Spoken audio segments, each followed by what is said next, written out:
I know that when, a buyer gets pre-approved, they have to show you where the down payment funds are located. Can they change where they get their down payment? Great question. I guess I have two answers for that. So can they change where they get their down payment from, where it comes from? So we started the process, they signed the loan application, and all of a sudden 10 days before closing, they say, Hesh, my car broke down. I need to spend all the money on my bank account. I have no money. My mom's going to gift it to me. They can do that all day long. No problem. So they could change the source of where that money is coming from. Yes. Now we have to get mom's bank statements, get a gift letter, and go through a process.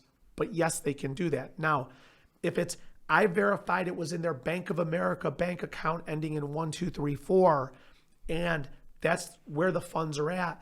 When they go to come to closing, they cannot send me the money from their Wells Fargo bank account. It's got to come from the bank account that's been verified. So you have to pay attention that we get very particular on where that money comes from. And all that has to do with, the big thing with the money, with verifying funds, we want to make sure that the seller's not giving them money. And we want to make sure they're not taking out loans, which would have payments associated to them, which thereby affect adversely the debt to income ratio.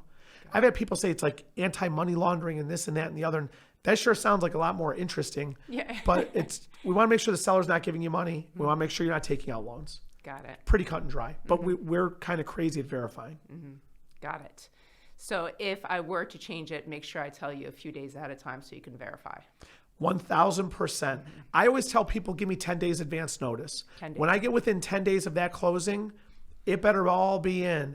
Because the problem is with verifying it, people are working jobs 9 to 5. Right. I need them to print out their transaction history from online banking, and they can't do it during the day, and they don't know how to do it in the evening, and they print it out wrong, and the next thing you know, you're coming near the closing, it just turns into a mess.